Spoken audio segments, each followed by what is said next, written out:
Tonight's DJNTV show is sponsored in part by Electro Voice, DJ Event Planner, ADJ, NLFX Professional, Promo Only, and DJNTV Insiders. Hey, welcome everyone. It is Tuesday night and we are recording this live. You're watching it on YouTube later because, well, we're going to record and then we're going to go off and do other things tonight.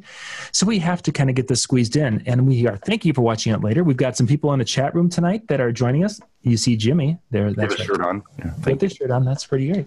But tonight, Howie and Brian and I are going to chat for a little bit, and then after that, we're going to be shutting down the feed and such that's being recorded, and then we're going to just basically hang out and chat a little bit. But we're going to start the evening kind of talking about a video that I did last week, then how we did a follow-up video, and I want to get Brian's kind of thoughts on this. We were talking about the whole the thermal situation with our gear. And Howie, you did a fabulous job on kind of talking about that, the things that I was trying to explain without the pieces, and you actually had those there. Kind of tell us a little bit about what we're dealing with when we're talking about thermal shutdowns and problems with that.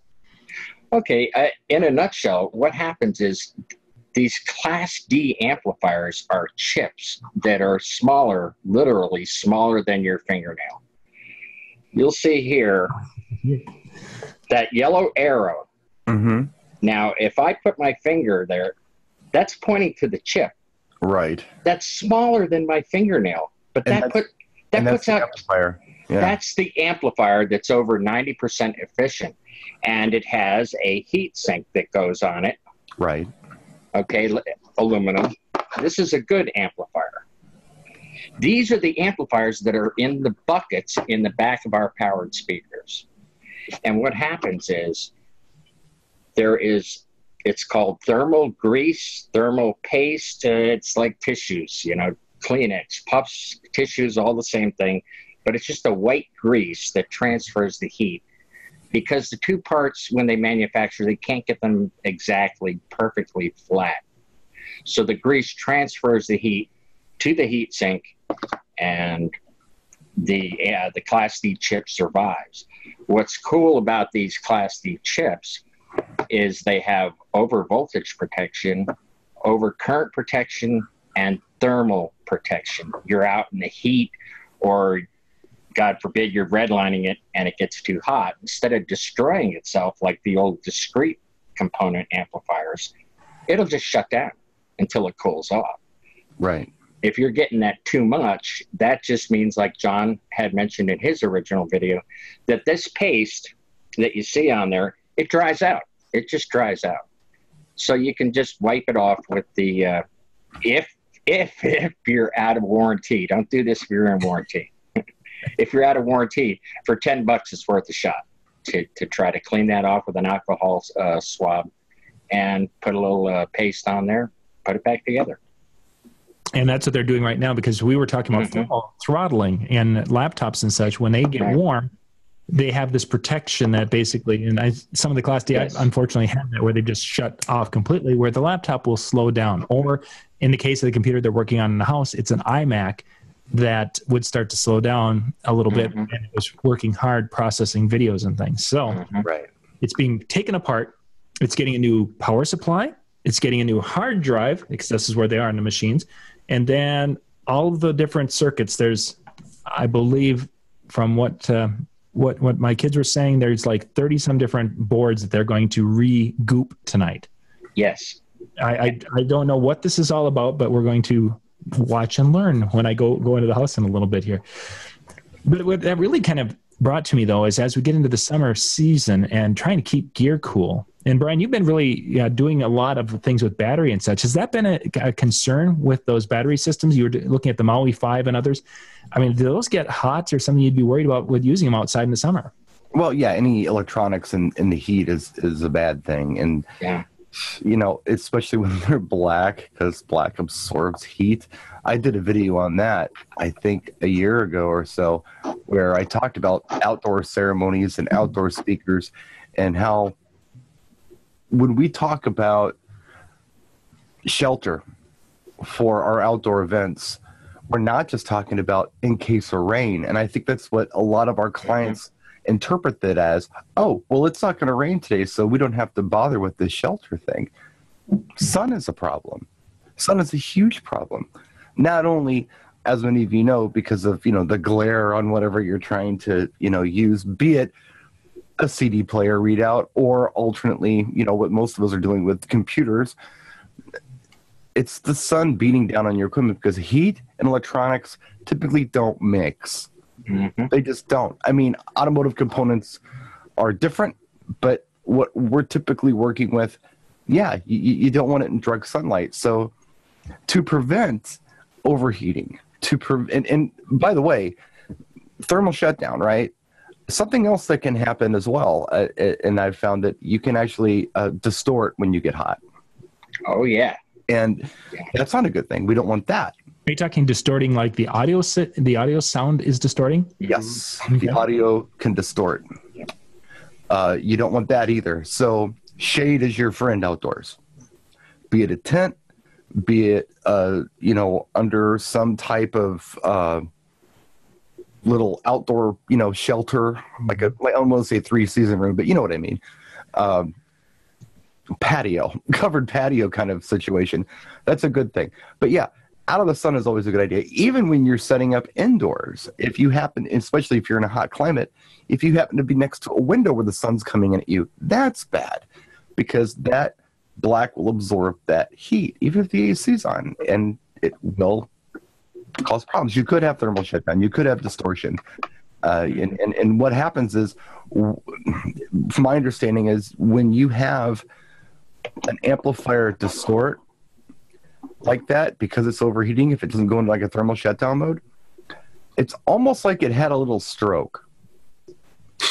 It's a little one. No, I know, ironic, huh? But it's almost like it had. You're the one who said it. We didn't. But that's what it is. It's like a tiny little stroke, which may not perform like it used to. You may not notice it right away, but if you keep having these little tiny strokes from overheating, before you know it, your 200-watt amplifier is 40 watts because it's lost so much power. Doesn't perform like it used to. Doesn't have the output it used to. It's not as clean as it used to be. You're saying it's just damaging the components. It just gets hot. Little by little, the heat overheating is causing some of the components not to work as well as they used to. It degrades the components over time. Yes. It can ultimately happen immediately, but sometimes it happens gradually, and you don't notice it right away. But here's an analogy that I use with my clients that I fix a lot of stuff for people. It's like a coat hanger, and you'll bend it, and wow, this is wonderful. But sooner or later, that coat hanger will break, and that's the same thing with electronic parts. Same thing with a circuit breaker in your house. It'll trip to the point where it needs to be replaced. Right. What it is it's a spring, and it's a tempered spring, but the heat takes the temper out of it. Same thing happens with the electronic parts. And then sooner or later they fail, and you're doing a bucket swap or sending it in or having somebody come to your house like John. With with getting the computer done. Robin, how we and John researched this, I didn't, but we have someone Robin is down in a part of the world where it's hot and humid. So Robin, how do you handle outdoor weddings at this time of the year when you're having this extreme humidity and heat? I really don't do too many weddings, and I don't do too many outdoor events during the summertime. I will hand it over to somebody else if one comes in, because I'm getting older and this heat is really too much. And I found myself getting to where I didn't have the patience with people once I start getting overheated. And I don't know if it's being a female, but they seem to want to add more things on to you besides just being the DJ. They do that to everybody. Could you do this for us? And if somebody comes in with a delivery, could you catch that and make sure you take care of it for us? And I want to focus on my work, but my temperament wasn't that great as it got hotter and more humid as I have aged. Yeah, I'm not a very good catch-all either. I understand your pain. That's actually a really good kind of segue to a point that I was wanting to hit also in a show, and we can talk about this tonight. Saturday's wedding was a very hot. It was Orlando weather is what it felt like for me up here, because you typically, we were 95 and we had like a dew point in the mid 70s. I mean, it was tough up here. And I find at getting close to 50 here that I don't handle the hot weather anything like I did 10 years ago, 20 years ago. 20 years ago, I wouldn't have even thought twice about it. I was actually Thursday, Friday, as I was seeing these temperatures and things, I was really kind of scared on Saturday, because a week or so ago, we had a warm day on Sunday, and I was fine Sunday. Then that Monday, I felt like crap, and I'm thinking to myself, "Oh my gosh, is this the new norm for the 50?" Have I hit? You're not really conditioned for it living in Siberia. Yeah, no, and I'm not. But still, we have those times. I mean, we had a kind of a crappy week, maybe not the 90s, but I was really concerned, because when you get that. It feels like I've got the flu, and not nauseous type, but you just are achy and you don't want to be around people. And I was super concerned about that. And yeah, when it's like 95 degrees here, my sister laughs and says, it's 110 here in Phoenix. And I'm like, yeah, but think about Phoenix after a monsoon, and then it's 110 degrees. That's what it feels like here, because they don't have that humidity, and the air quality isn't good with that, unfortunately, and it's hard on all of us. Yeah, I just that's become a big concern. I used to not worry about summer weddings whatsoever, just like I'm good to go. And now somebody called today for an August date, and I'm looking at the calendar and I'm thinking, I'm open. I don't know if I want to even submit a quote or a bid for this, because it's in August, and there's times where in August, early August, it's incredibly hot and icky. July, I won't take shows in July because of that situation. And is it just being there, or is it, do you feel like it has anything to do with your load and setup? It's just being outdoors. What sucks is, you go outside and want to, we go sit in the shade and go talk to some people. I mean, that Sunday that we were at Jeremy Lanby's reception, Memorial Weekend, it was a hot day, 80s, not super hot, but it was hot and warm and humid. And I was just sitting outside in the shade and sitting in the pole shed. So it was open to the elements, but it wasn't that bad. And why the next day I felt like crap. And then a few days later, feeling better, everything's good again. And then I'm outside here and I'm doing a little lawn mowing with a little tiny electric push mower, 20-inch push mower. I mean, it's not like it's a physical exertion whatsoever. And the next day I'm feeling like, and it's like, what happened? Yeah. I understand. In 2007, I went and I built 2/3 of that house, and I worked on 100-degree days, and everything was good until actually one day in July. It was about 96 or so. It wasn't that humid, but something happened that day, and I went from sweating to not sweating at all. And I went downstairs and laid on the cement floor in the garage, and it laid there for probably about 15 minutes, and then it felt better, and then I started the sweat and such started going again. But since that time, I think it's been kind of this weird progression, and it's like, am I getting old? I remember being a younger man. No, Thomas, no. I'm not watching either of you anymore. I'm covering you up. As a younger DJ, I can remember really disliking wedding season because, well, the stuff that I was working with was incredibly heavy, and we didn't have air conditioning in our vehicles.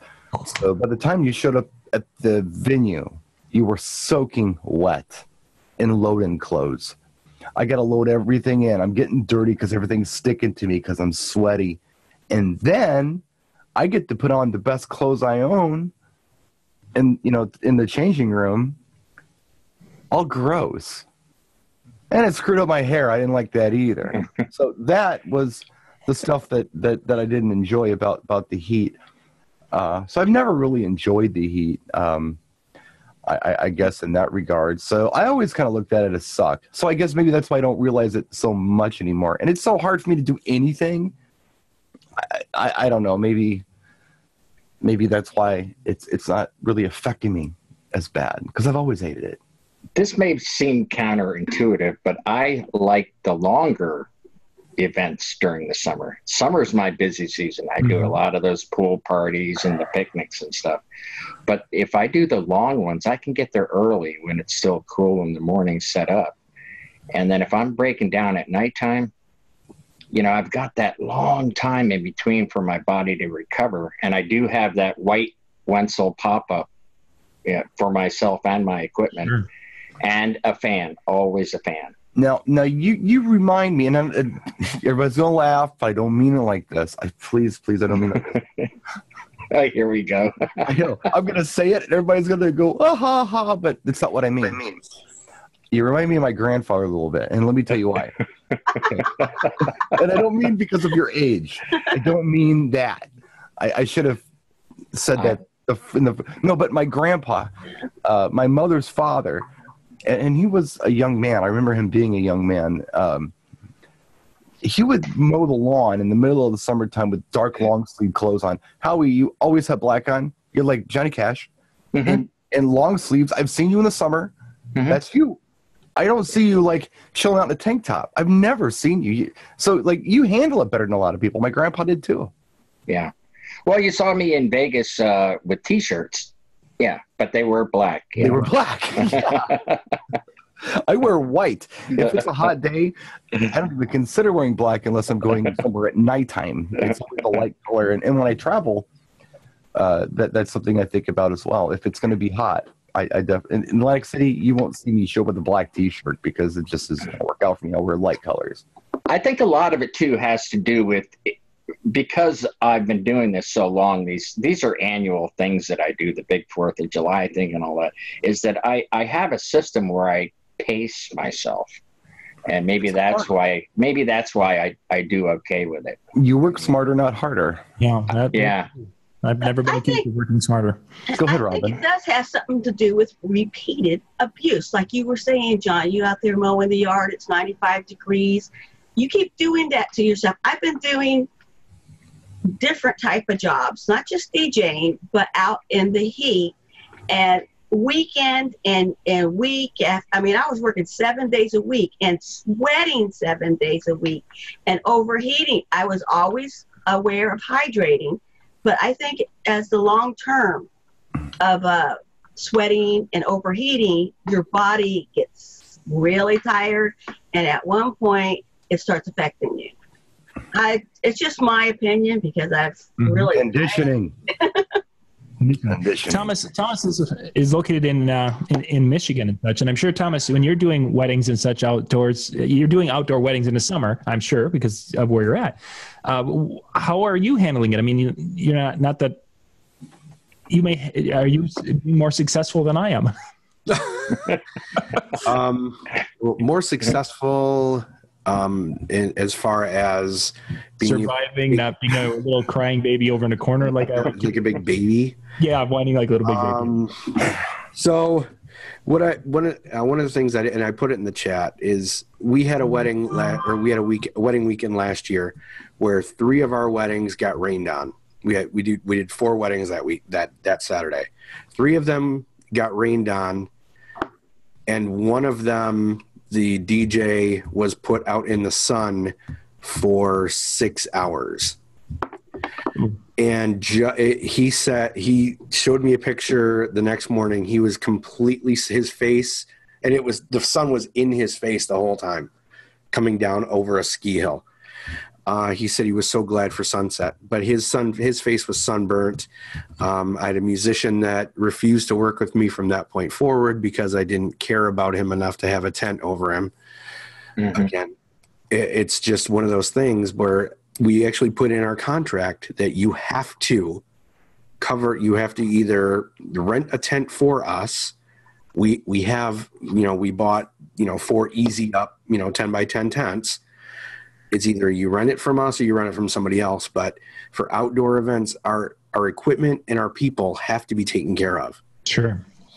We did a wedding where it started raining, and there were more guests under our 10 by 10 tent at the ceremony than there were in their seats. Yeah. Because the bride would not cancel their wedding in this beautiful vineyard on top of a hill in the rain. Well, the fun part is to get them to actually pay attention to you. I guess it kind of goes back to what I said earlier. I've had a real issue with people saying things like, oh, yeah, we were going to do something, but it's not going to rain today. Like, that's the only problem. So it's like I got to hold their hand and give them, like, a lesson on why I need this coverage. I got a lot of stuff to cover. I got to cover that too, I guess, every time, because that's an issue. Mm-hmm. Yeah. Oh, well, you'll be fine here. Hey. I got No. I In gave the up. nicest way possible. Yeah, I gave up years ago relying on a client for that shelter, and just bought a very good quality white pop-up for myself.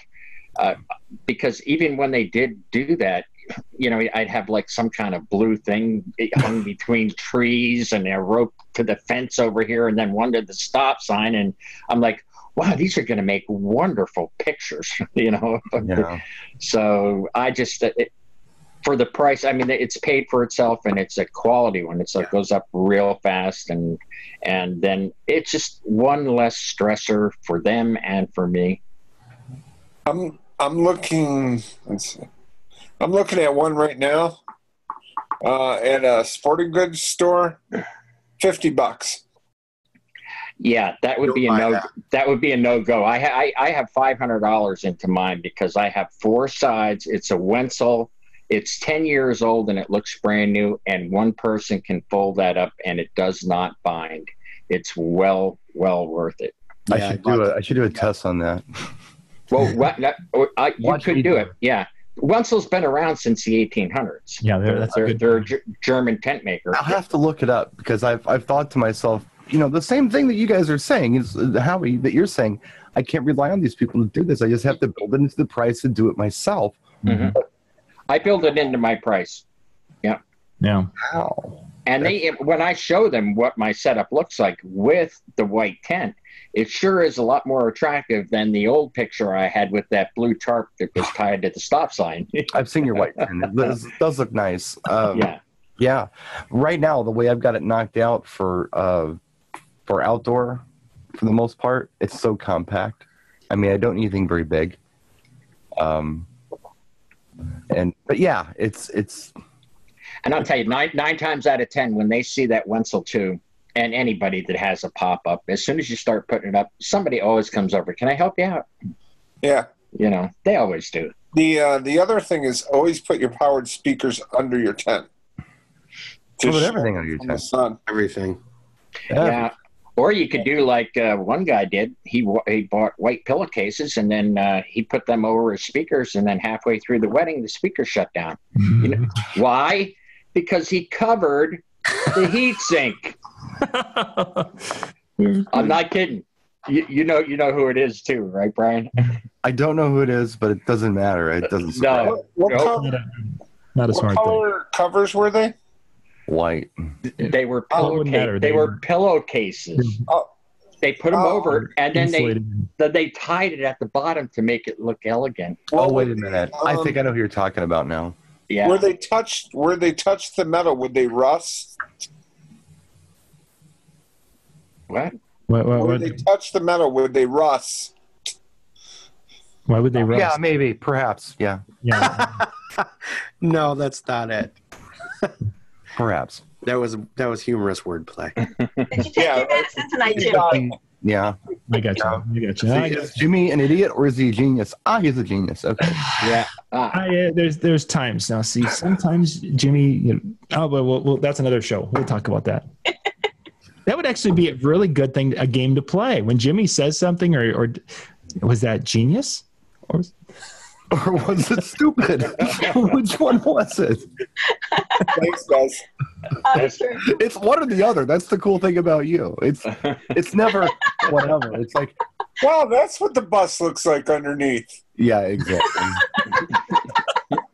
We love you. We're gonna love you. segment here.